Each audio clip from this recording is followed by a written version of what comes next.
अस्सलाम वालेकुम। आज का ये टॉपिक जो है ये चैप्टर 6 का आखिरी टॉपिक्स में से हैं। 2-3 टॉपिक हैं, चैप्टर ख़त्म हो जाएगा आज। तो आज जो है सबसे पहले हम पढ़ेंगे bulk modulus. What is a bulk modulus, right. So सबसे पहले हम बल्क मॉडुलस पढ़ते हैं। क्या होता है बल्क मॉडुलस? डेफिनेशन बता रही है, when a body is subjected to 3 mutually perpendicular stresses. ठीक है, तीन म्यूचुअली परपेंडिकुलर स्ट्रेसेस हैं। म्यूचुअली मैंने आपस में, और परपेंडिकुलर मैंने यानी एक एक्स एक्सिस के ऊपर है, एक वाई पर है और एक जी पे और है। और इक्वल इंटेंस, ये बड़ी ज़रूरी है कि तीनों स्ट्रेस होंगी ना वो इक्वल होंगी। ठीक है, इसमें ये भी याद रखें, या तो तीनों टेंसाइल होंगी, या तीनों जो होंगी ना वो कंप्रेसिव होंगी। तो ये ध्यान रखना, या तीनों टेंसाइल होंगी तो या तीनों कंप्रेसिव होंगी, कोई एक केस होगा, राइट। जब इस तरह की सूरत हाल हो कि 3 इक्वल स्ट्रेसेस एक्ट कर रही हैं जो कि परपेंडिकुलर हैं उन फेसेस के ऊपर, या यूँ कह रहे हैं 3 आपस में mutually perpendicular normal stresses act कर रही है। नॉर्मल है ना, यानी ये वाली जो स्ट्रेस है इस फेस के, और जिस फेस के ऊपर ये अमल कर रही है, इस फेस को मैं शेड कर रही हूँ वाला फेस, ये इस फेस के ऊपर ये स्ट्रेस है, ये 90 डिग्री जाविया बना रही है। ठीक है, तो जब इस तरह केस हो तो फिर क्या होगा, रेशो ऑफ डायरेक्ट स्ट्रेस, यानी ये जो स्ट्रेस होगी इसकी रेशो, जो भी स्ट्रेस होगी, sigma divide by two the corresponding volumetric strain. Volumetric strain पीछे उसमें मैं बता चुका हूँ, change in volume divide by original volume. ठीक है, ये रेशो किसकी, stress divide by volumetric strain, इसे कहते हैं बल्क मॉडुलस के, बल्क मॉडुलस, राइट। इसे कहते हैं बल्क मॉडुलस, और उसको के से शो करते हैं। इसका ये तो हो गया आपका, ठीक है, सिग्मा। और ये अब इसका ना ये यहाँ तो ठीक है, ये तो इसकी डेफिनेशन है। इस्तेमाल कहाँ होता है वो भी अभी पता चलेगा न्यूमेरिकल जब आप करेंगे। और इसका एक रिलेशन है, relation between bulk modulus and Young modulus. तो वो जो रिलेशन है ना वो अब आपने देखना है।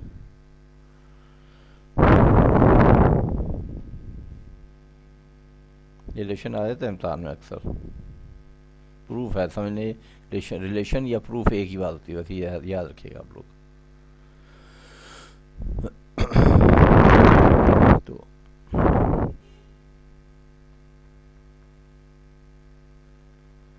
ये रिलेशन है, ये आपने प्रूव दैट आ जाएगा, प्रूव दैट, या तो प्रूव दैट, सीधा सीधा लिखा होगा प्रूव दैट, और साथ में ये रिलेशन होगा, प्रूव करें जी। वो आपको ये नहीं बताएगा के क्या है, ई क्या है, एम क्या है, नहीं, अंडरस्टूड सी बात है, आपका कोर्स आपको पता क्या है।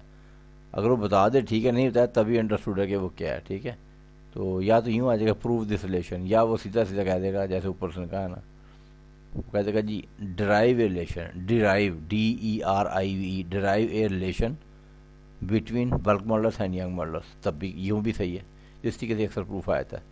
तो ये करना कैसे है प्रूफ, यहाँ तो उसने प्रूफ दिया हुआ है, पूरा प्रूफ दिया हुआ है यहाँ पे। ठीक है, यहाँ पे ये नहीं कि प्रूफ नहीं दिया हुआ, आप चाहें तो यहाँ से कर लें, चाहे तो यहाँ से कर लें जो ये दिया हुआ है, नहीं चाहें तो थोड़ा आसान हुई किसी जगह से मिला तो वो मैंने ले लिया, वो मैं आपको दिखाया तो बेशक वहाँ से कर लें, आपकी मर्ज़ी है, जिसे दिल करे, पाबंदी नहीं आप पे। लेकिन उस रिलेशन पे जाने से पहले मैं आपको एक बात अर्ज कर लूँ, ये एक चीज़ है जिसे हम कहते हैं बल्क इलास्टिक कांस्टेंट। अब आप कहेंगे ये इलास्टिक कांस्टेंट क्या बला आ गई, वो बला क्या आनी है वो मैं बताता हूँ आपको। बेसिकली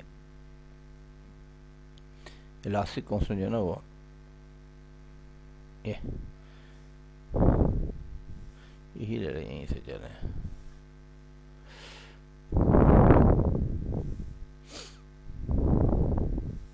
इलास्टिक कांस्टेंट क्या होते हैं? नाम तारा के कांस्टेंट होते हैं, और इलास्टिक क्या होते हैं आपको याद होगा, आपको मैंने एक कराया था चैप्टर के अंदर, एक टॉपिक था वो इस बुक के एंड में है, चैप्टर नंबर है गालबन यहाँ पर, स्ट्रेस एंड स्ट्रेन का एक ग्राफ बनाया था आपने, पेज नंबर 837 के ऊपर, पेज नंबर और 837 के ऊपर, पेज नंबर 837। सो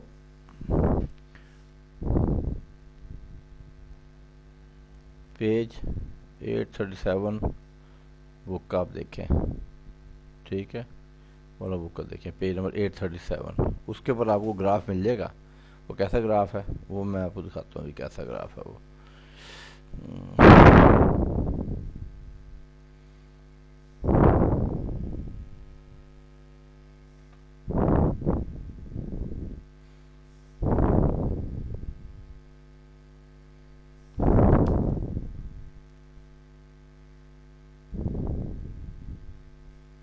आपको याद होगा इसका ग्राफ है वो, देखते साथ ही आपको पता लग जाएगा।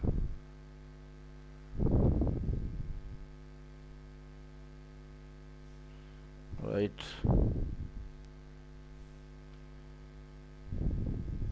यार बड़ा फजूल सा पेन है ये तो। अच्छा, इसको छोड़ देते हैं, इसको रेस करते हैं सारा, हम ये वाला पेन ले लेते हैं। चलो,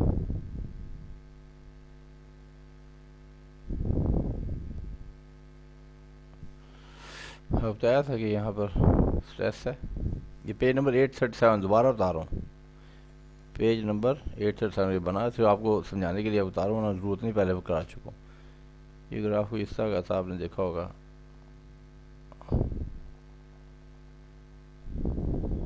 याद हो जाएगा ये आपको, स्ट्रेस और स्ट्रेन। इसमें बताया था ये ज़ीरो है, और यहाँ पे पहले बताया था जनाब कि यहाँ पे जो स्ट्रेस आएगी वो आएगी जनाब सिग्मा प्रोपोर्शनल। फिर उससे ऊपर थोड़ा सा और ऊपर आ जाएंगे तो जनाब यहाँ पे जो स्ट्रेस आएगी वो सिग्मा इलास्टिक। फिर ये जो स्ट्रेस है वो यहाँ इसको हम कहते हैं जनाब कि सिग्मा यील्ड। फिर यहाँ जो स्ट्रेस थी वो उसके लिए जाते थे वो सिग्मा अल्टीमेट। ये सारे आपको याद हो या मैंने करवाया आपको, ठीक है। असल में मसला इसका है सिग्मा इलास्टिक और सिग्मा प्रोपोर्शनल का। प्रोपोर्शनल तो वो स्ट्रेस है सिग्मा प्रोपोर्शनल जो पहले आती है, जब यहाँ चलता है ग्राफ पहले प्रोपोर्शनल स्ट्रेस आती है। सिग्मा प्रोपोर्शनल स्ट्रेस तो वो होती है सिग्मा प्रोपोर्शनल स्ट्रेस कि जहाँ तक स्ट्रेस और स्ट्रेन आपस में डायरेक्टली प्रोपोर्शनल होते हैं, ठीक है। हुक्सला भी यही कहता है। लेकिन सिग्मा प्रोपोर्शन के फ़ौरन बाद, जैसे ये मैं 2 पॉइंट लगा रहा हूँ, एक ये पॉइंट लगाया और एक ये पॉइंट लगाया, 2 पॉइंट बहुत करीब करीब 2 पॉइंट, ठीक है ना। तो इसका सिग्मा प्रोपोर्शन जो अगला पॉइंट है, वेरी नेक्स्ट पॉइंट, उसे कहते हैं सिग्मा इलास्टिक। सिग्मा इलास्टिक याद रखें, सिग्मा इलास्टिक के ऊपर, सिग्मा इलास्टिक पे स्ट्रेस और स्ट्रेन आपस में प्रोपोर्शनल नहीं होती। यहाँ पर होती हैं, यहाँ पर नहीं होती, ठीक है। लेकिन सिग्मा इलास्टिक वो स्ट्रेस है कि इस स्ट्रेस के ऊपर, इस स्ट्रेस के ऊपर ज़ीरो से लेकर जब बॉडी कोई लोड नहीं है और सिग्मा इलास्टिक तक दरमियान किसी भी पॉइंट के ऊपर अगर आप बॉडी को स्ट्रेस दूर कर दें, ज़ीरो कर दें, तो बॉडी अपने ओरिजिनल साइज़ पर वापस आ जाती है और बॉडी में कोई भी परमानेंट सेट नहीं होता। ये मैंने आपको बताई थी बात, ठीक है। क्योंकि सिग्मा प्रोपोर्शन के फ़ौरन बाद सिग्मा इलास्टिक आती है, तो प्रैक्टिकल पर्पज़ के लिए फॉर ऑल न्यूमेरिकल्स, तो तमाम न्यूमेरिकल में ऑल प्रैक्टिकल पर्पज़ के लिए सिग्मा प्रोपोर्शनल और सिग्मा इलास्टिक को तकरीबन बराबर लिया जाता है, आलमोस्ट देयर इक्वल। ये अगर 3 लाइन मतलब कि आलमोस्ट इक्वल, अगर 2 होती ना, दो लाइनें, तो फिर तो अगर 2 लाइन लगा दूँ तो कह जी इक्वल, और जब 3 लगा दी इसका मतलब इक्विवेलेंट या आलमोस्ट इक्वल, ठीक है। यूँ भी कह देते हैं, अगर आप ये ना कहना चाहें, आपको ये पसंद नहीं है लिखना, तो आप कह देंगे ना आपके जी आलमोस्ट इक्वल, ठीक है। तो ये याद रखें, सिग्मा प्रोपोर्शनल सिग्मा इलास्टिक तमाम न्यूमेरिकल में बराबर लिया जाता है, क्योंकि इसमें फ़र्क ही नहीं होता है, बिल्कुल 2 पॉइंट हैं, एक ये पॉइंट और साथ ही अगला पॉइंट जुड़ा हुआ उसका, ठीक है, लेकिन हैं ये अलग अलग, राइट। तो अब ये सिग्मा इलास्टिक है, ये वो स्ट्रेस है कि जिस स्ट्रेस तक बॉडी के ऊपर, अगर हम बॉडी के ऊपर से लोड रिमूव कर दें तो बॉडी अपनी ओरिजिनल शेप पे और अपने ओरिजिनल साइज पे वापस आ जाएगी और बॉडी में कोई भी परमानेंट सेट नहीं होगा, राइट जी।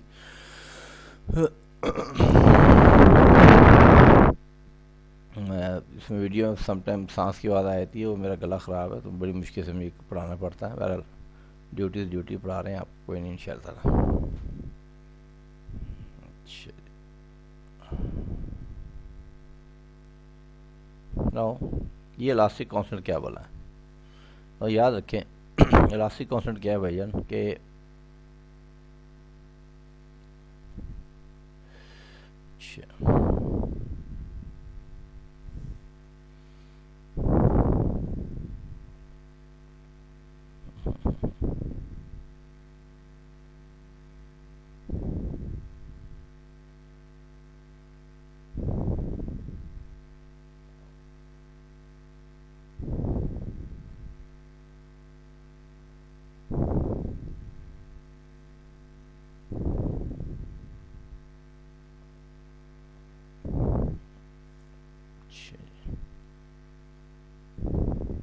बहरहाल इस पर हम नहीं करते, उससे कर देते हैं। मैं चेक कर रहा था कि इसको क्या करना क्या है, कैसे करना है इसको।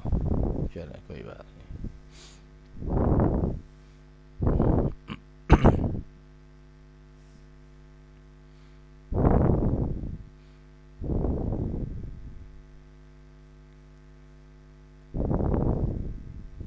Good good good.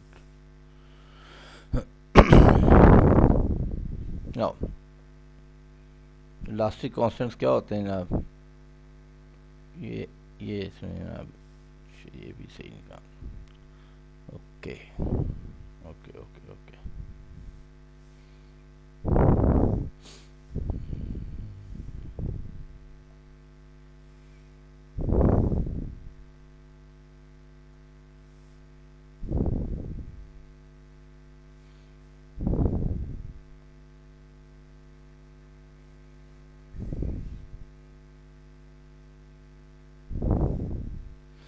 सो चलो जी से आ जाओ। अच्छा यार एक सेकंड, पहले मैं इसको सही कर लूँ फिर आपसे बात करता हूँ।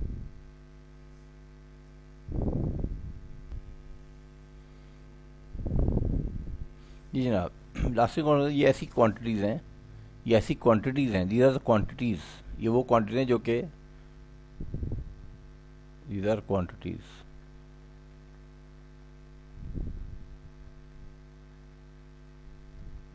which remain constant up to elastic limit of stress। ये डेफिनेशन है भाई। Elastic constants are quantities which remain constant up to या विद इन कह लें, अप टू कह लें या विद इन कह लें, इलास्टिक लिमिट ऑफ स्ट्रेस। बस ये इसकी डेफिनेशन है, ये आप यहाँ से लिख लीजिएगा। ये होती कौन कौन सी हैं वो भी बताता हूँ आपको। ये भाई होती हैं, सबसे पहले इलास्टिक जो क्वांटिटी है वो है यंग मॉडुलस, जो पड़ी। दूसरी है मॉडुलस ऑफ रिजिडिटी जी। तीसरी है न्यू पॉइजन रेशो, या इसको आप किताब में 1/m कहते हैं। और चौथी जो आपने पढ़ ली है बल्क मॉडुलस। ये चार जो क्वांटिटी है ना, चार quantity, young modulus, modulus of rigidity, Poisson ratio, इसे 1/m कह लें या न्यू कह लें, न्यू, और ये बल्क मॉडुलस के, इनको कहते हैं इलास्टिक कांस्टेंट्स। और इनकी डेफिनेशन वही जो मैंने बताई है, राइट। ओके, तो इनको याद रखना।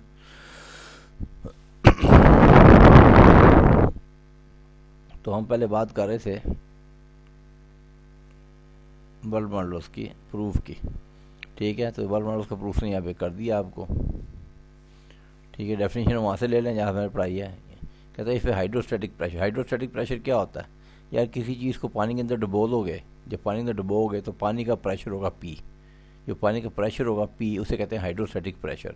और ये चारों तरफ से बराबर होता है बॉडी के ऊपर, ऊपर से नीचे से चारों तरफ बराबर होता है। एक उसने क्यूब को डुबो दिया, क्यूब है, ठीक है, उसको पानी डुबो दिया, उसका स्मॉल P है, बड़ा P नहीं है। दिस स्मॉल P, ABC वाला छोटा P, ये वाला P है, बड़ा P नहीं है ना, ये लोड होती है, ये नहीं है, राइट। ये ध्यान रखिएगा आप। तो वही ये प्रेशर P एक्ट कर रहा है इसके ऊपर, और ये लाजिम से प्रेशर दबाएगा, तो ये कंप्रेसिव है। अब इसने यहाँ प्रेशर ले लिया है। अगर आपको प्रेशर नहीं अच्छा लगता तो आप यहाँ पे कहते हैं 3 स्ट्रेसेस ऐड कर रही हैं, जैसे अब खुरमी ने कहा है कि 3 स्ट्रेस ऐड करें, सिग्मा सिग्मा सिग्मा, वो कर लें तब भी ठीक है, यूँ करेंगे तब भी ठीक है, क्योंकि P ने एंड में जाके कट जाना है। स्ट्रेस रखे हैं, P रखे एंड में उसने कट जाना है, ठीक है, कैंसिल हो जाएगा। तो बहरहाल तो ये एक्ट कर रही हैं, ठीक है। Acting on body of initial volume V cause reduction in volume. लाजिम बात है जब प्रेशर होगा तो वो रिडक्शन ही करेगा। अंडरस्टूड बात। जो खुरबी में उसने उसको टेंसाइल दिखाया, वहाँ वॉल्यूम में इजाफा होगा, यहाँ वॉल्यूम में कमी होगी। Equal numerical to delta V reduction volume है। तो इसका क्या कि बल्क मॉडुलस K जो है ना, वो defined as ratio between fluid pressure and the volumetric strain, K equal to -P और डेल्टा V और V। नेगेटिव साइन कह रहा है taking count of the reduction in the volume. Basically वजह ये है, सिंपल सी बात है, वजह ये है कि यार कंप्रेसिव स्ट्रेस है, क्योंकि कंप्रेसिव तो माइनस आएगा, और वो खुरमी ने क्योंकि वहाँ पे टेंसाइल लगाई है तो वहाँ में आइडियल वो आ जाएगा, प्लस आ जाएगा, फ़र्क कोई नहीं पड़ता है, ना प्रूफ सही आया ना मनफी लगा लो जमा लगा लो, कोई मसला नहीं, ठीक है जी। वेल अब यहाँ पे आप देखें प्रूफ यहाँ से शुरू होता है, प्रूफ अब डेफिनेशन बेशक वहाँ से कर लें, आपकी मर्ज़ी है, प्रूफ वगैरह यहाँ से होता है। आपने ये वाली फ़िगर लेनी है, बताया तो मैं आपको, ये वाली फ़िगर आपकी चलेगी, फ़िगर 4.1 चलेगी, और लिखेंगे फ़िगर, यहाँ से फिगर रिप्रेजेंट है यूनिट क्यूब। यूनिट क्यूब का मतलब क्या है, यानी जिसकी हर साइड यूनिट हो। वो यूनिट समझा तो वो 1 मिलीमीटर भी हो सकती है, 1 इंच भी हो सकती है, 1 फुट भी हो सकती है, 1 किलोमीटर भी हो सकती है, यूनिट होगी। लेकिन और क्योंकि ये क्यूब है, क्यूब मैंने तीनों साइड की एक्स वाई जी बराबर है, एक्स वाई जी हर एक 1 1 है। अच्छा जी, कह रहे हैं ये बेशक मटेरियल का और ये फ्लूइड का भी हो सकता है। बहरहाल आप मटेरियल कर लें, under action of uniform pressure P. अब कहता है इट इज़ क्लियर दैट, इसके ऊपर जो स्ट्रेसेस ऐड कर रही हैं, जो स्ट्रेसेस के ऊपर ऐड कर रही हैं वो है minus P minus P minus P, ठीक है, जैसे कि नज़र आ रहा है आपको डायग्राम के अंदर, राइट। अब कहता है कि लाजिम बात है कि आपके एक्सेस 3 है, एक्सेस आपके there are 3 axes, okay, there are 3 axes, X है, वाई है, जी है, 3 एक्सेस ना भाई, ये बार बार बताना पड़ता है, ये लड़के समझे गुम ना हो गए है ना। वह 3 एक्सेस होते हैं, बार बार बताने पड़ते हैं। हर एक्सेस के ऊपर जो, हर एक्सेस पर जो स्ट्रेन आ रही है ना, stress strain on each axes, ये है Z strain on each axes. मैं यहाँ मेंशन करता हूँ आपकी तसल्ली समझाने के लिए, स्ट्रेन ऑन ईच एक्सेस। ये जो इसने यहाँ लीनियर का वर्ड यूज़ किया ना, ये लीनियर का इसने गलत यूज़ किया, ठीक है। आप कहेंगे the strain in each direction is, linear नहीं है, नो ये लीनियर नहीं है, ये लीनियर का वर्ड गलत है, ये काट दिए। Strain in each direction is वो कैसे यूज़ किया है, जैसे वो मैंने आपको कराई थी। एक तो उसके ऊपर मिसाल तौर पे हम एक एक्सेस लेते हैं, ये समझाने की बताता हूँ आपको कि हम इसकी बात कर लेते हैं। लेट सपोज हम कहते हैं, लेट सपोज समझाने की बता रहा हूँ, किसी को भी आप कहते हैं, हम कहते हैं जी ए भाई एक्स एक्सेस है, ठीक है। अब यहाँ से क्या, ये फ़र्क, ये आपकी स्ट्रेस है, ठीक है, और ये आपका वाई एक्सेस है, ये आपका जेड एक्सेस।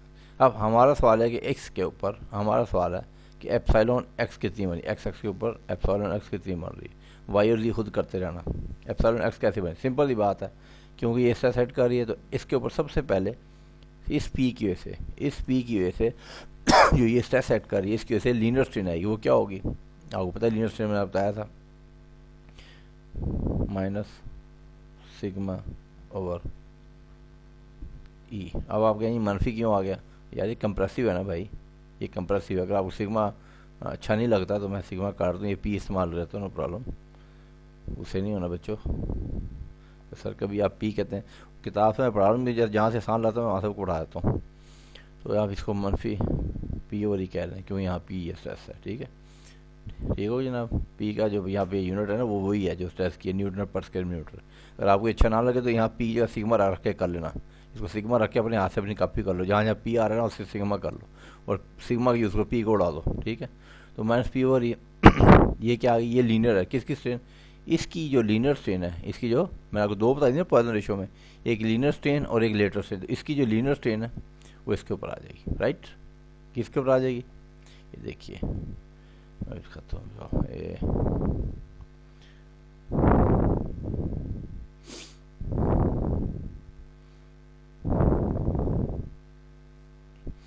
देखो मैं एप्सिलॉन एक्स की बात कर रहा हूँ, एप्सिलॉन एक्स ये इसकी बात हो रही है, इज इक्वल टू सबसे पहले एक्स एक्स के ऊपर, हमने सिर्फ एक्स की बात करें, वाई दी खुद करना आपने। इसकी जो लीनियर स्ट्रेन है वो है माइनस पी ओवर ई, ठीक है। बाकी स्ट्रेन इसकी दो स्ट्रेन और हैं लेटरल, एक वाई भी चली जाएगी, एक जेड पे चलेगी। वो इससे मेरा मसला जवाब करें आपने खुद करना है। इसकी सिर्फ हमने वो स्ट्रेन देखनी है जो एक्स पर आ रही है, जस्ट एक्स के ऊपर, और किसी बात नहीं कर रहा, एप्सिलॉन एक्स। इसी तरीके से जो आपकी ये वाली स्ट्रेस है, ये जो वाई के ऊपर ऐड कर रही है, ये भी ऐड कर रही है, पी ऐड कर रही है, ये भी पी ऐड कर रही है, राइट। तो इसकी वजह से कितनी स्ट्रेन बनेगी, इसकी 3 बनेगी। इसकी लीनियर वाई के ऊपर रहेगी, इसकी 2 लेटरल बनेगी, एक जेड पर और एक एक्स पर, लेटरल, इसकी लेटरल एक्स पर आएगी। तो इसकी जो लेटरल है वो हमने यहाँ पे लिखनी है। तो इसमें जमा इसकी लेटर लिख रहे हैं, किसकी लेटर, इसकी। वो कैसे बताई थी मैंने आपको, minus nu right into minus p over E. अब आपको सर जी ये माइनस कितों आ गया भाई, याद रखें वहाँ पर ज़्यादा माइनस न्यू, ये मल्टीप्लाई है, मल्टीप्लाई माइनस न्यू, इसको यूँ कर लें, ऐसे कर लें और ऐसे करें, ये दो ब्रैकेट हैं, minus nu minus p over E. आप कहेंगे मनफी कहाँ से आएगा, देखो यार ये जब भी कंप्रेसिव स्ट्रेस को लेंगे ना उसका हमेशा मनफी आएगा। और ये मनफी क्या है, ये वो जो पॉइजन रेशियो वाला फार्मूला उसके अंदर मनफी मौजूद है, minus nu minus p over E. ये आ गई लेटर स्ट्रेन इसकी वजह से। इसी वजह से ये वाला जो पी है इसकी भी 3 स्ट्रेन बनेगी, इसकी लीनियर अपने इसके एक्सिस के ऊपर जेड के ऊपर, और जो लेटरल है इसकी 2, एक वाई पर और एक एक्स के ऊपर। जो एक्स के ऊपर आएगी वो क्या होगी, वो भी minus nu minus p over E. ठीक है, आपको तसल्ली से समझाया था, ऐसे दोबारा याद कराता हूँ। आपको बताया था कि जो लेटरल स्ट्रेन होती है, लेटरल होती है माइनस न्यू सिग्मा और ये कराई थी, ठीक है ना। अब आज जब सिग्मा जब कंप्रेसिव होगा तो ये मनफी तो फार्मूले का ऐसा है, और जब ये कंप्रेसिव होगा तो इसके साथ भी ये फिर ऐसे बन जाएगा, ये कंप्रेसिव होने के से ये सिग्मा जो होगा वो भी मनफी का हो जाए, तो बन जाएगा minus nu minus sigma over E. ये मनफी क्यों, जब टेंसाइल होगा तो ये आएगा, और जब कंप्रेसिव होगा तो ये मनफी अपना लेकर आए। ये स्ट्रेस अपना लेकर आ रही है, यहाँ से डायग्राम से लेकर आ रही है अपने साथ, डायग्राम देख के करें, राइट। तो ये ध्यान रखना आपने। बहर अगर फिर भी आपको समझ ना आए तो मुझे बता दिया करो, कोई बताओगे तो पता लगे ना मुझे खुद से कैसे पता रहना है, बोलना तो आप में किसी ने होता नहीं है, बस पढ़ते भी नहीं पढ़ते हो तो इम्तहान भी पता लगेगा क्या बनेगा आपका। बहर जो पढ़ेगा फ़ायदा नहीं पड़ेगा तो आप ही बेड़ा गर्क कराएगा अपना। अच्छा जी, और ये बीच में जमा आएगा, याद रखें जमा क्यों, तीनों सेस को जमा करना है, एक लीनर और 2 लेटर जमा हो गई। ये तो मनफी पी और ई आ जाएगा, ऐसे का ऐसे नीचे आ जाएगा, और ये मनफी मनफी प्लस हो जाएगा, और ये मनफी मनफी प्लस हो जाएगा। यही चीज़ है जो उसने वहाँ पर दिखाई है।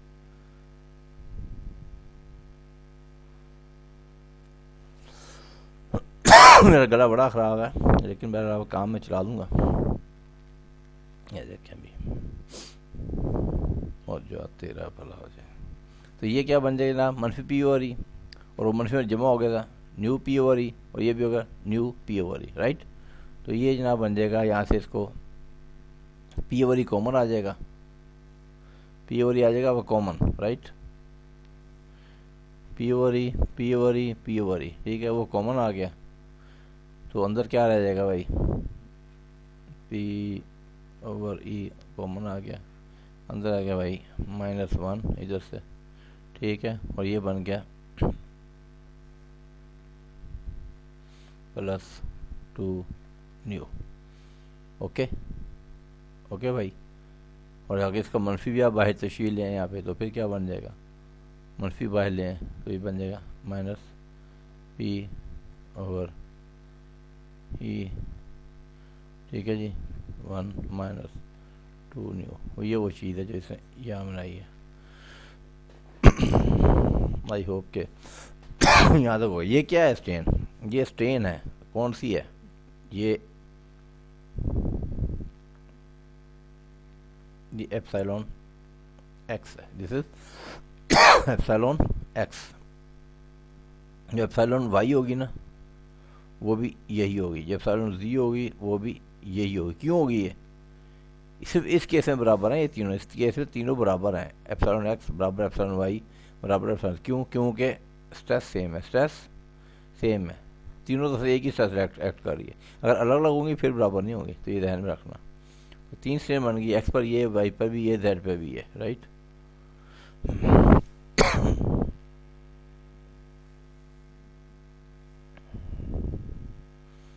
नाउ आपको पता है कि वॉल्यूमेट्रिक स्ट्रेन किसके बराबर होती है, अभी पीछे आपने प्रूव किया इसे पिछले पेज के ऊपर ही कि एप्सिलॉन वॉल्यूमेट्रिक बराबर है एप्सिलॉन एक्स जमा एप्सिलॉन वाई जमा एप्सिलॉन ज़ी, ये बताया था ना।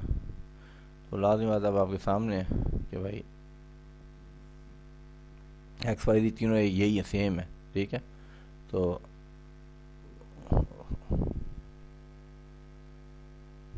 तीनों की कीमत यही आएगी, ठीक है। यूँ समझ लो कि मल्टीप्लाई बाई 3 हो जाएगा, क्योंकि तीनों बराबर है ना। जब 3 दफ़ा जमा होगी यही वाली चीज़, जब यही वाली चीज़ ये जिस वन ये वाली जब जमा होगी 3 दफ़ा, तो 3 आ जाएगा साथ में -3 1 - 2 न्यू पी ओवर, राइट।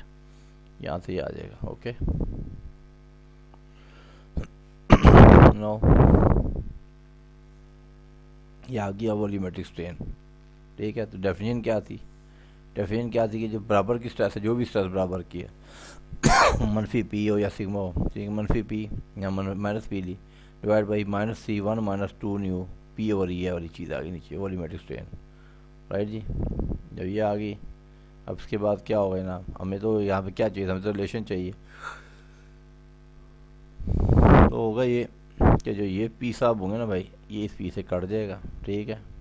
बाकी आप समझ सकते हैं, ई को ई ये बटे में ई, जब ये वाली नीचे वाली रकम जब उल्टेगी तो ये रकम आगे बन जाएगी के इज इक्वल टू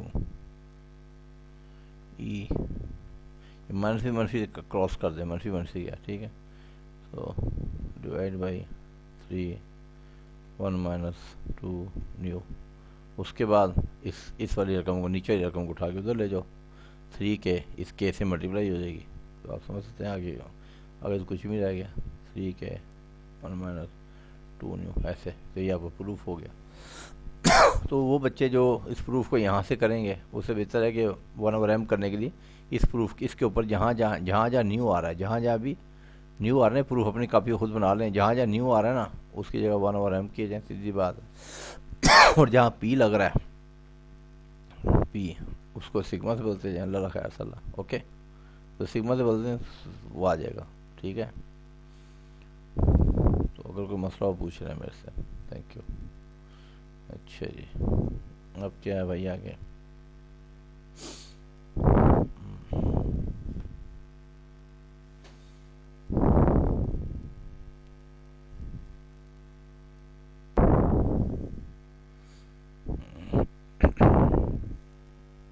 जी अगला टॉपिक शेयर स्ट्रेस, मैं पहले बता चुका हूँ, जब डेफिनेशन बताई थी। ये टॉपिक ये पहले हो चुका है, ठीक है। कि शेयर स्ट्रेस वो स्ट्रेस होती है जिसमें जो आपका इंटरनल रेजिस्टेंस और रेजिस्टिंग एरिया आपस में पैरेलल होते हैं या टेंजेंट होती हैं, पहले बता चुका हूँ। अभी मैं ये नहीं बढ़ा रहा, ये पहले हो चुका है। शेयर स्ट्रेस भी हो चुकी है, शेयर स्ट्रेन भी हो चुकी है, ये आपका हो चुका है, पिछले लेक्चर में हो चुका है। तो इतना टाइम यहाँ पे नहीं है कि आपको ना बार बार एक चीज़ को पढ़ाया। वो पिछले लेक्चर देखिए, वहाँ समझो। असल में अब जो पढ़ाना है वो आपको पढ़ाना है principle of shear stress, principle of shear stress. तो ये प्रिंसिपल पढ़ाना मुझको, ये वाला प्रिंसिपल ऑफ शेयर स्ट्रेस क्या कहता है, वो मैं आपको, ये है यहीं पर तो, लेकिन आप ऐसे कीजिएगा कि मैं ना आपको उधर से कराता हूँ, उसके ऊपर कराते हैं। चलो ठीक है।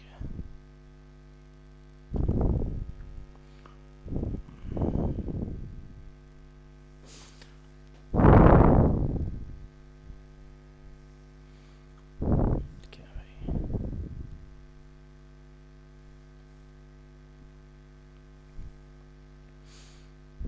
ये देखो यार,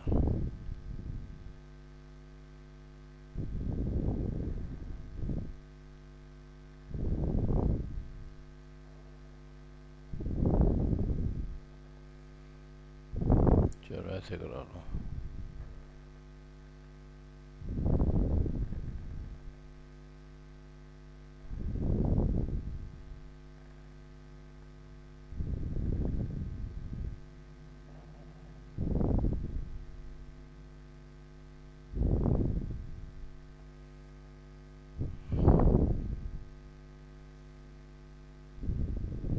बहुत प्यारे, शाबाश।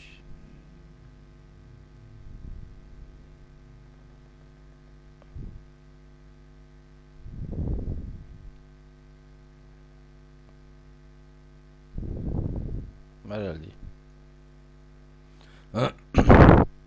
प्रिंसिपल शेयर स्ट्रेस सिंपल ये कह रहा है यार, मेरी बात सुनो, कि अगर कोई फेस है ना, ये ऊपर वाला फेस और नीचे वाला फेस है। इसका कोई अगर टेस्ट सेट करिए टा, ठीक है, हमने इसके ऊपर टास्क टेस्ट लगाई तो कहता है कि इनके साथ जो इसके ऊपर ये वाले जो फेस है ना, ये साथ वाले फेस हैं एडजेसेंट फेस हैं, इनके ऊपर ऑटोमेटिक ना एक स्ट्रेस पैदा हो जाएगी, ऑटोमेटिक पैदा हो जाएगी। कहाँ से पैदा होगी? मटेरियल के अंदर से पैदा हो जाएगी।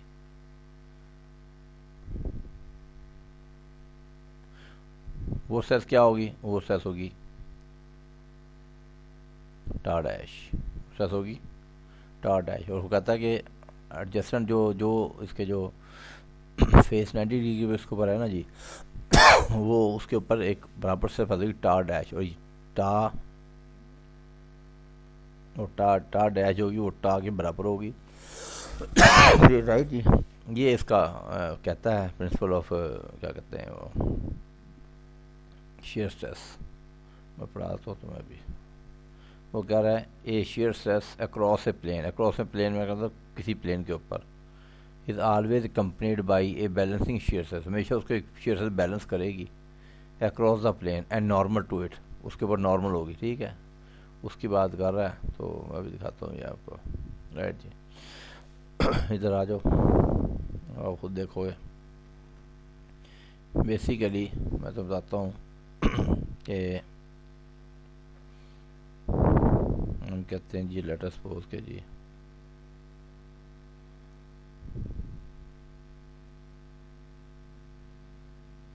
हम कहते हैं चलो ये केस है, हम कहते हैं ये सेट कर रही है और हम कहते हैं कि चलो जी इसके साइज देख लेते हैं। तो ये वाली साइड है ना भाई, ये वाली साइड है, इसकी लंबाई है एक्स, इसकी जो लंबाई है यानी ये है वाई, और जो ये है ये है जी ओके। बात सिंपल सी है कि बात इतनी कि टा शेयर साइज ऐड कर रही थी, ओके। अब हमें तो नहीं पता ना कि इसका कोई साइज ऐड कर रही, लेकिन जब ये एक्ट कर रही थी, आप खुद भी बताएं, जब ये स्ट्रेस ऐड कर रही है टा, तो आप देखें जो ऊपर वाला जो फेस है, ये वाला जो फेस है, ये वाला फेस है, इस फेस के ऊपर, इस फेस को अगर आप कहते हैं तो मैं ज़रा रंग करता हूँ आपकी तरह, आप लोगों को रंग बड़ा अच्छा लगता है। ये ला भाई, ये मेरे भाई, ये देखो ये, और ये नीचे वाला फेस, ठीक है, ठीक है। और देखो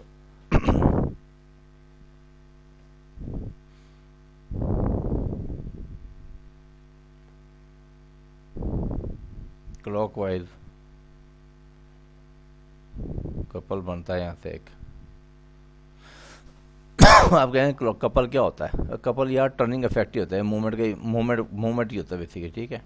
ये मूवमेंट ही होता है कपल। होता क्या है बेसिकली, जैसे कोई ये बॉडी है ना, ये बॉडी है, इसका यहाँ कोई फोर्स ऐड कर रही है एफ, और यहाँ कोई फोर्स ऐड कर रही है एफ, दो फोर्सेस हैं, ठीक है, दोनों इक्वल हैं, ध्यान रखो, दो फोर्सेस दोनों इक्वल हैं और ऑपोजिट हैं। दो इक्वल, डेफिनेट बता रहा हूँ, दो इक्वल और ऑपोजिट फोर्सेस मिलकर कपल बनाती हैं। उसकी वैल्यू यहाँ पे कपल कैसे निकालेंगे? कपल वो क्या होगी, एक फोर्स ले लो कोई, ठीक है, और उनका बाहमी मिनिमम डिस्टेंस भी कहते हैं इसको, और इसको परपेंडिकुलर डिस्टेंस कहते हैं। लेट अस सपोज के डी है, ठीक है, एफ इंटू डी, तो जनाब ये वैल्यू आ गई, कपल की वैल्यू आ गई। ये इसका वो टर्निंग इफेक्ट कौन सा होगा आपको नज़र आ सकता है कि जब ये खींचेगी तो ये बॉडी होगी ना, ये अंडरस्टूड सी बात नज़र आ रहा है आपको, ये क्लॉकवाइज घूमेगी, ये फोर्स देखें और ये फोर्स है, तो ये किसी भी एक्सिस के, ये वो एक्सिस यहाँ पे हो सकता है, वो एक्सिस यहाँ भी हो सकता है, कहीं भी एक्सिस हो सकता है, राइट। और सबसे बड़ी बात ये, कपल में एक्सिस जहाँ मर्जी ले जाओ, कपल सेम रहता है। कपल का ये फ़ायदा है, एक्सिस को जहाँ मर्जी ले जाओ, यहाँ पे ले जाओ, यहाँ पे ले जाओ, यहाँ ले जाओ, बेशक यहाँ पे ले जाओ, जहाँ भी ले जाओ, कपल जो है ना वो उस फर्क में, यहाँ से लेकर यहाँ तक कहीं भी ले जा सकते हो, मैग्नीट्यूड चेंज नहीं होगा, राइट। तो यहाँ भी कपल बन रहा है, इधर भी कैसे बन रहा है, राइट। इसके ऊपर देखो फोर्स, इस ऊपर वाले फेस के ऊपर फोर्स कितनी है आपको पता है कि यहाँ जो फोर्स है ना, आपको पता है कि जो टा होता है ना, टा वो बराबर होता है लोड डिवाइड बाई एरिया। फ़र्क सीधे कि लोड और एरिया आपस में टेंजेंट होंगे या आपस में पैरेलल होंगे। अब क्योंकि हमें यहाँ टा दिया हुआ है, यानी कि हमें टा का पता है और एरिया भी हमें पता है। अब इस फेस का एरिया कितना होगा, X into Y, X into X into Z, X ये आ गया एक्स। मैं इसका एरिया बात करूँ जिसको मैं रंग किया हुआ है एक्स इंटू जेड। तो एरिया की जगह आप लगा दो पी बटा एक्स इंटू जेड। हमें तो चाहिए पी, हमें चाहिए पी। तो पी कितना आ गया भाइयों, टा एक्स जेड।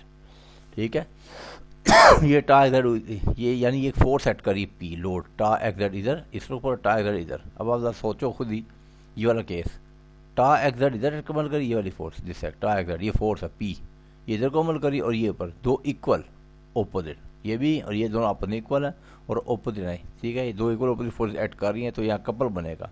और कपल कैसा होगा, आप खुद सोच सकते हैं, देखे कि जो बॉडी होगी ना, ये कपल इस बॉडी को ऐसे ऐसे घुमाने की कोशिश कर रहे हैं इस बॉडी को। तो क्लॉकवाइज कपल क्या बने, मैंने बताया था कि एक फोर्स ले लेते हैं, फोर्स है टा एक्स जेड, टा एक्स जेड, ये एक फोर्स है। ठीक है, मैं कहता एक फोर्स लेते हैं दोनों का मिनिमम डिस्टेंस। अब टा एक्स जेड यूँ अमल करी, टा एक्स जेड यूँ अमल करी, इनका मिनिमम डिस्टेंस कितना है, वाई, कितना है वाई। तो ये बन जाएगा टा एक्स वाई जेड। तो ये बन गया क्लॉकवाइज कपल। अब जो मैकेनिक्स के लोग हैं वो कहते हैं भाई ये कपल मौजूद है तो बॉडी को घूमना चाहिए, लेकिन हम देखते हैं असल में बॉडी घूम नहीं रही है। इसका मतलब ये है कि कहीं ना कहीं बॉडी को कोई कपल है जो इस क्लॉकवाइज को बैलेंस कर रहा है। यहाँ से सारी गेम निकली है कि भाई जब या तो अगर क्लॉकवाइज कपल अनबैलेंस है तो फिर इसको अनबैलेंस, तो इसको घूमना चाहिए, इसको उठ जाना चाहिए, घूम जाना चाहिए, पूरा घूमे या थोड़ा घूमे। लेकिन बॉडी बिल्कुल घूमती, बॉडी अपनी आराम से पड़ी हुई है। इसका मतलब क्या हुआ है, इसका मतलब ये है कि इस क्लॉकवाइज कपल के अगेंस्ट कोई एंटी क्लॉकवाइज कपल मौजूद है। कौन सा मौजूद है, एंटी क्लॉकवाइज कपल मौजूद है जो कि बैलेंस कर रहा है इसको। ये इसको क्लॉकवाइज घुमाना चाह रहा है और वो जो दूसरा वो इसको एंटी क्लॉकवाइज घुमाना चाह रहा है। ठीक है, वो इसको एंटी क्लॉकवाइज घुमाना चाह रहा है, याद है की बात है, क्योंकि वो इसको एंटी क्लॉकवाइज घुमाना चाह रहा है। इसकी वजह से ये दोनों आपस में बैलेंस हैं तो बॉडी अपनी आराम से पड़ी हुई है। अब उसको बैलेंस करने के लिए, वो दिखाने के लिए उन्होंने कहा अच्छा वो क्या हो सकता है, उन्होंने जनाब उसके लिए उन्होंने कहा जी ऐसा है कि उन्होंने कहा कि वो इसी, अब उसका वजूद तो साबित करना है ना। उन्होंने कहा वो इसी सूरत में मुमकिन है कि यहाँ पर कोई एक्ट करियो, टा डैश सेट करियो। अभी टा डैश के बारे में नहीं पता, जबकि हमें टा डैश के बारे में नहीं पता, हमें सिर्फ एक चीज़ के बारे में पता है जो एंटी क्लॉकवाइज कपल है ना वो क्लॉकवाइज कपल के बराबर है, ये हमें पता है कि एंटी क्लॉकवाइज कपल जो है ना, क्लॉकवाइज कपल के बराबर, ये बात तय है। बराबर है तो बॉडी आराम से है ना। तो उन्होंने कहा ठीक है, क्लॉकवाइज कपल क्या है, टा एक्स वाई जेड, ओके टा एक्स वाई जेड। और एंटी क्लॉकवाइज कपल क्या होना चाहिए, उन्होंने कहा अच्छा कोई बात नहीं, ये तो तय है कि कोई ना कोई टा डैश ऐड करेगी, वही बनाएगी। जैसे यहाँ टा ने बनाया तो यहाँ भी कोई टा डैश लगा दो, इसकी सीमत उल्टी रखी है। अब टा डैश यहाँ अमल करिए, अभी इसके टा डैश इसके ऊपर अमल करिए टा डैश। तो ये वाला जो साइड वाला फेसेस का एरिया कितना है आप देख सकते हैं, जेड इंटू वाई। तो ये तो बन गई फोर्स टा वाई जेड, तो फोर्स बनी अभी, ये बन गई टा डैश वाई जेड, ये बन गई एक फोर्स। टा डैश वाई जेड इस पर अमल करे और टा डैश वाई जेड अमल करी, दो इक्वल लेकिन ऑपोजिट फोर्स, ये डाउनवर्ड है ये ऊपर, दो इक्वल और ऑपोजिट फोर्स ऐड कर रही हैं। तो इनका दरमियानी डिस्टेंस मल्टीप्लाई कर दो, जैसे एफ को डी से किया था दोनों डी, इनका दरमियानी डिस्टेंस कितना है इस फेस का और इस फेस का, एक्स उन्होंने कहा अब ये कंडीशन बनी है मैकेनिक्स की जो कंडीशन थी ना, condition of equilibrium. Condition of equilibrium आपको याद होगा जो आपने पढ़ी थी कंडीशन ऑफ इक्विलिब्रियम, वो क्या थी कि sum of all the forces must be zero, sum of all the moments must be zero. ठीक है, तो फोर्सेस तो बैलेंस है, मोमेंट्स भी बैलेंस कर दो, इसको हमने यहाँ पे लगा दिया, अप्लाई कर दिया। जब ये किया तो हमने देखा जनाब के जी टा डैश एक्स वाई जेड बराबर है टा X Y Z, X Y Z से कट गया। तो यहाँ से पता लगा जनाब टा डैश बराबर है टा के। तो इसका मतलब है कि जब भी किसी बॉडी किसी दो फेसों के ऊपर टा अमल करे, ठीक है, तो उसके जो ऐसे फेस जो उसके ऊपर 90 डिग्री पर वाक़ है, 90 डिग्री के ऊपर वाक़ है एंड फेसेस उनके ऊपर बराबर शेयर से सेट करती है, जिसकी पोलैरिटी यानी जिसका रुख मुख्तलिफ होता है, या ये अगर दोनों मिलकर क्लॉकवाइज कबल में आ रही हैं तो वो मिलकर एंटी क्लॉकवाइज कबल। यही है लॉ ऑफ शेयर, ठीक है, this is law of share. तो इसको आप यहाँ पे रख के बेशक आप एक प्रिंट स्क्रीन ले लें, या इसका वो मतलब प्रिंट स्क्रीन वो एक स्नैपशॉट ले लें। ओके जी, आई होप के समझ आ गया होगा आपको। Thank you.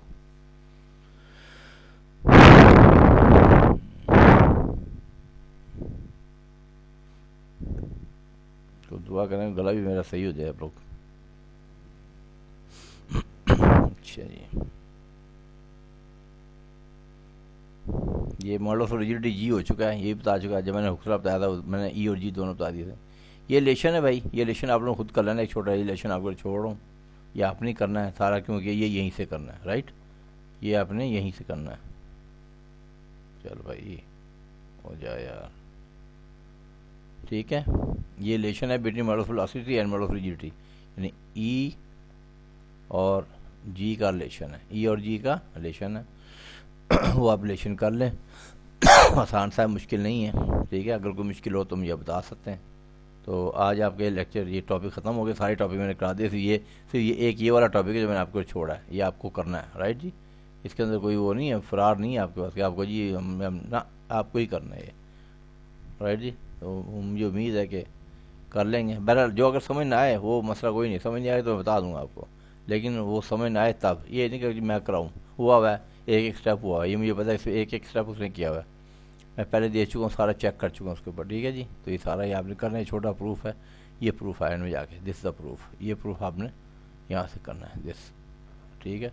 इसको सी भी कहते हैं और इसको जी भी कहते हैं, इसको ले ई को ई कहते हैं। एम क्या है, एम, अब फ़ौरन कहा कि एम जी पॉइजन रेशो है, भाई एम पॉइजन रेशो नहीं है, इससे 1/m को पॉइजन रेशो कहता है, ठीक है। ठीक है, अगर कहिए एम क्या है, उन्होंने कहा रिवर्स ऑफ पॉइजन रेशो, ये तो आप कहते हैं। फटाफट कोई कहा जी भाई एम क्या है, वो जी पॉइजन रेशो, नहीं भाई एम पॉइजन रेशो नहीं, 1/m पॉइजन रेशो है। ये इस खुरमी के बच्चे ने पत्नी मजाक डाला हुआ है, वो यूनिवर्सिटी आपको लगवा दी, सिंपल सी बात है, न्यू है पॉइजन रेशो, अब इसने 1/m कह दिया। बोला कोई 1/m देखा, न्यू पॉइजन रेशो, कोई कहे पॉइजन रेशो जनाब, कभी आपको न्यू ऐसे तो नहीं लिखा नजर आएगा ना कि जी ऐसे, कभी लिखा नजर आया ऐसे, नहीं भाई ऐसे ही लिखा होता है, ऐसे उल्टा तो कोई नहीं लिखा होता। अब बच्चे हैं छोटे छोटे लड़के, आप मार्केट के बच्चे ही हैं, पॉइजन रेशो खुरमी साहब को फरमाते हैं जी 1/m है, भाई तू क्यों बटे में लेके जा रहा था, दिमाग सही है, 1/m पॉइजन रेशो, ये तो पॉइजन रेशो बगौर खुरमी। अब कोई बच्चा लड़का हो सका जी एम क्या है, उस टाइम में 1/m वो भूल जाए, फटाफट मस्त हो गया वो जी एम, ओहो ये पॉइजन रेशो, उत्थे ही मारा जाएगा, अल्लाह खैर रखे, सवाल गलत हो जाए तो भाई 1/m पॉइजन रेशो है, ठीक है। तो ये जो है ये पॉइजन रेशो सही निकाला है आपने, राइट। इसको खाली एम को पॉइजन रेशो नहीं कह सकते, राइट, ये ध्यान रखना है। अच्छा, दूसरी बात यह है कि मैंने वो आपको आपके ग्रुप में पीडीएफ की मैंने कुछ वो तस्वीरें भिजवाई हैं, वो सारी एग्जाम्पल सारी प्रॉब्लम करो, वो सब बहुत आसान है, मैंने घर बैठे खुद चेक किया और मैंने उसमें करेक्शनें की हुई हैं। तो करेक्शन ये नहीं कि सवाल गलत हैं, चंद एक जगह पे गलती भी, एक दो जगह पे गलती, बाकी इसमें गलती सिर्फ उसने ये किया भाई साहब ने, वो मैं गलती बताता हूँ, गलती उसने किया वो भी समझाता हूँ आपको, ताकि आप जब करें तो आपको प्रॉब्लम ना आए। हमारा काम है आपको बता देना, ठीक है। देखो बताता हूँ। वो भाई साहब गलती से ये कर रहे हैं कि देखो भाई, ना तो मैं न्यू यूज़ करता हूँ, पहले आपकी वजह से एम यूज़ कर लेता हूँ। वो कहता है कि 1/m पॉइजन रेशो बराबर होती है lateral strain divide by linear strain, ठीक है। वो इस तरीके से कहता है, लेटर और लीनियर। लेकिन भाई यहाँ पे ना एक मनफी होता है, जितनी भी स्टैंडर्ड किताब है वो ये मनफी यहाँ आता है, खुरमी नहीं लगाता, ठीक है। खुरमी अगर ये मनफी नहीं लगाएंगे, ये माइनस मैंने जगह जगह लगाए किताब के अंदर, जगह जगह मनफी मैंने लगाए हैं, आप देखेंगे तो आपको पता लग जाएगा। इस सब जो छोटे छोटे मनफी लगे ना, वो इसकी वजह से लगे हैं, ये भूलना नहीं आप लोगों ने, ठीक है, ये बिल्कुल भी नहीं भूलना। थोड़ा मैं आपको समझाता हूँ एक और चीज़, बड़ी दिलचस्प बात है। देखो ये थोड़ा सा ये जो मैं पेन आपको नज़र आ रहा है, इसको कंट्रोल करना मुश्किल होता है, इससे बाद को लाइनें टेढ़ी मेढ़ी होती हैं तो परेशानी हो जाए ना, क्योंकि ये कॉपी या बोर्ड नहीं है, तो हम बोर्ड के आदि हैं, और यहाँ पे हमें वो हालात के हिसाब से हमें करना पड़ा है। ये तो पूरी और सब कुछ उड़ा आता है, शाबाश बच्चे, याद कर ले यार थोड़ा जा, बहरहाल जी नहीं करता सी। CNG कम खींच देने। लो भाई ये देखो, मैं कुछ बताना चाह रहा हूँ आपको तो वो, ताकि आपको न्यूमेरिकल करने में आसानी रहे, वरना आपको न्यूमेरिकल नहीं होंगे आपसे। समझाता हूँ आपको। देखो भाइयों,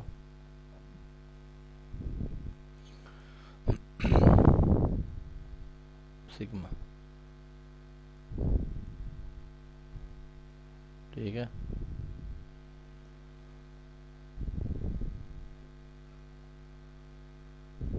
बस वही समझा दो। चलो सिग्मा जी भी कर लो भाई, नाराज ना हो।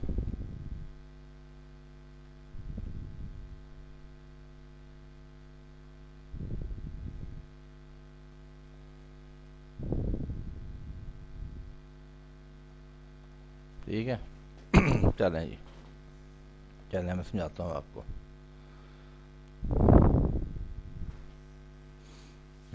ये देखें, एप्सिलॉन एक्स क्या होगा, मैं आप सीधा से लिख रहा हूँ, इतना टाइम नहीं, मैं वो होगा समझा दो। इसकी सिग्मा एक्स की गौर करना, लीनियर स्ट्रेन वो क्या है, सिग्मा एक्स ओवर ई। ये इनको मैं समझाने के लिए थोड़ा एलेबोरेट करूँ। प्लस सिग्मा वाई की लेटरल स्ट्रेन जो यहाँ पर आएगी, लेटरल स्ट्रेन। अच्छा जी, लेटरल स्ट्रेन का फॉर्मूला बताया था मैंने आपको, माइनस न्यू सिग्मा वाई वाली, वही वाला जो फार्मूला मैंने प्रूफ कराया था ना, रेक्टेंगुलर बॉडी के ऊपर 3 सेट करी, वो वहीं से लिया मैंने। अच्छा जी, ओवर ही, ओके। अब भाई साहब गौर करें यहाँ पर यार, ये मनफी न्यू जो है ना, ये तो फार्मूले से आ रहा है। कौन से फार्मूले से आ रहा है, न्यू बराबर है लेटरल स्ट्रेन लीनियर स्ट्रेन। ये मनफी, ये फार्मूले का, ये मनफी फार्मूले का हिस्सा है, ये मनफी तो वो है। ओके, तो सिग्मा वाई जो मैंने प्रूफ कराया था वहाँ तीनों टेंसाइल थे, लेकिन यहाँ सिग्मा वाई टेंसाइल नहीं, कंप्रेसिव है। तो माय डियर फिर हम क्या करेंगे, इसको हम ऐसे कर देंगे अलग अलग बैठ, और इसको मैं यहाँ पे एक मनफी लगाएंगे। यहाँ पे क्या लगाएंगे, एक मनफी। क्यों मनफी लगाएंगे, क्योंकि ये कंप्रेसिव है। ये बात है करने की, बुनियादी बात जो मैं समझाना चाह रहा हूँ आपको। यही चीज़ खुरमी साहब ने की नहीं, तो लड़कों बेचारे, लड़कों समझे, लड़के मारे जाएंगे गरीब। ठीक है, तो ये मैं उसको दोबारा यहाँ नीट कर दूँ ताकि बच्चों को समझ आए थोड़ा सा। देखो भाई हो, दोबारा minus U minus sigma Y over E plus, अब क्योंकि सिग्मा जेड जो है वो भी कंप्रेसिव है, तो माइनस न्यू। अगर आपकी तसल्ली के लिए, अगर इसको टेंसाइल होगा, अगर टेंसाइल होगा तो फिर यहाँ स्ट्रेस मनफी नहीं आएगा, अगर कंप्रेसिव होगा तो आएगा मनफी सिग्मा जेड ओवर ई। ठीक है, जब यहाँ वैल्यू पुट करेंगे ना सबकी, तो आपको जवाब आ जाएगा ऑटोमेटिक, और ऑटोमेटिक जवाब आएगा। ठीक है, सिग्मा एक्स को मनफी मैंने क्यों नहीं किया भाई, सिग्मा एक्स जो है वो टेंसाइल है, टेंसाइल है। जो जो कंप्रेसिव होगी उसका मनफी आएगा, और ये जो न्यू के साथ मनफी आता है ना, ये फार्मूले का हिस्सा है। अब मैं अगर वाई की बात कर लूँ, सिग्मा वाई के ऊपर क्या होगा, सबसे पहले सिग्मा वाई के ऊपर, ये सिग्मा वाई जो स्ट्रेस है ना, ये वाई एक्सिस के ऊपर अमल करी, सबसे पहले इसकी लीनर आएगी वाई के ऊपर। इसकी लीनर से किसकी वजह से, सिग्मा वाई की, वो क्या, जैसे एक्स की सिग्मा एक्स ओवर ई थी, तो इसकी होगी सिग्मा वाई ओवर ई। लेकिन क्योंकि ये कंप्रेसिव है, तो ये अपना मनफी यहाँ से लेकर आ रही है, यहाँ से लेकर आ रही है फार्मूले के अंदर। ये इक्वेशन है ना, इक्वेशन, ये जमा है ना, जो जमा निशान, ये वाला निशान, ये वाला निशान, ये इक्वेशन का हिस्सा है। और ये मनफी निशान जो लेकर वो अपनी, ये जमा ये इसका, और ये मनफी, ये फार्मूले का हिस्सा है। ये जो मनफी स्ट्रेसेस अपना वहाँ से लेकर आ रही हैं, तो मनफी सिग्मा वाई वाली जमा सिग्मा एक्स, क्योंकि ये टेंसाइल है। ठीक है, फार्मूला वही है, मनफी न्यू सबके साथ आने हैं, लेटर स्ट्रेन। सिग्मा एक्स की लेटर स्ट्रेन आएगी वाई के ऊपर, सिग्मा एक्स की लेटर, इसका सिग्मा जेड की भी लेटर वाई के ऊपर आएगी, minus nu into sigma x over E.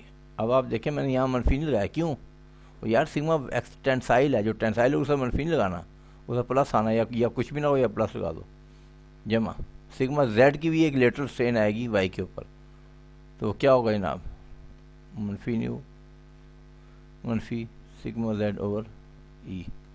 ये मनफी सिग्मा जेड सर मनफी लगाया, आपको क्या है, लो जी सर ने सिग्मा जेड से लगा दिया, ऐसे में एक्स नहीं लगाया। और भाई सिग्मा एक्स टेंसाइल है, जो भी टेंसाइल उसका नहीं लगेगी, और जो भी कंप्रेसिव होगी उसका मनफी आएगा। इसका जब एक्सपेल जेड है, जेड के ऊपर कौन सी आएंगी? सबसे पहले जेड के ऊपर इसकी अपनी लीनर आएगी, वो क्या होगी? मनफी sigma Z over E, right, जमा एक्स की लेटरल आएगी जेड के ऊपर, एक्स की सिग्मा एक्स की लेटरल आएगी, वो क्या होगी? मनफी न्यू सिग्मा एक्स ओवर ई, क्योंकि सिग्मा एक्स टेंसाइल है, इसका प्लस आना है, मनफी नहीं आना, ठीक है। मनफी कंप्रेसिव आएगी, प्लस मनफी यू न्यू सिग्मा वाई की भी एक जो लेटरल होगी वो जेड के ऊपर आएगी, जेड एक्स के ऊपर, वो ये मैं लिख रहा हूँ, मनफी सिग्मा वाई ओवर ई। जहाँ भी सिग्मा वाई की स्ट्रेसेस आ रही हैं, चाहे वो लेटरल हो चाहे वो लीनर हो, चाहे वो लेटरल हो चाहे वो लीनर हो, वो अपने साथ मनफी लेकर आ रही है। कहाँ से ला रही हैं? डायग्राम से लेकर आ रही हैं। ओके, तो ये ध्यान रखना, यही वो चीज़ है जो खुरमी ने किया नहीं, वो हर जगह खड़काई जा रहा है, वो ना देख रहा है कंप्रेसिव, वो सबको लगाई जा रहा है, अल्लाह खैर सलाह करी जा रहा है, और नतीजा क्या होगा? एंड में जाके जवाब ही नहीं आएगा, एंड में लिखता है ये टेंसाइल है, और नहीं ऐसे ही लिखना, आपने मनफी डालना, एंड में ऑटोमेटिक खुद ब खुद आप देखेंगे, ऑटोमेटिक आप देखेंगे कि एंड में एप्सिलॉन एक्स जो है ना वो या प्लस में आएगा या मनफी में आएगी, एप्सिलॉन वाई होगा वो भी प्लस में आएगा या मनफी में आएगा, प्लस में आएगा या मनफी में, खुद ब खुद ऑटोमेटिक एडजस्ट होगा, ऑटोमेटिक। तो अगर तो ये स्ट्रेन जो है प्लस में आ जाए तो इसका मतलब टेंसाइल है, टेंसाइल का मतलब क्या है? एक्स के ऊपर इजाफा हो रहा है, और अगर ये मनफी में आ जाएगी तो इसका मतलब जनाब ये वाई के ऊपर स्ट्रेन जो मनफी है, वाई का मतलब क्या है? वाई के ऊपर कमी हो रही है साइज़ के अंदर, इससे आपको पता है मनफी का मतलब होगा एंड खुद ब खुद आएगा। अगर सही साइन लगाएंगे एंड में जवाब बेहतरीन आएगा, अदरवाइज़ आप बता ही नहीं सकते कि ये टेंसाइल है कमरा, अदरवाइज़ आप नहीं बता सकते, मैं भी नहीं बता सकता जब तक हम ये मनफी साइन है। तो यही वो क्वेश्चन है जो मैंने खुरमी में किए हैं, तो मुझे उम्मीद है कि आप वहाँ देख लें, ठीक है। Thank you very much. अब इंशाल्लाह अगला चैप्टर करेंगे सेंट्रॉइड वाला, वो आज तो मेरा गला ख़राब है, कल मैं देखूँगा। थैंक यू भाई, अल्लाह हाफ़िज़।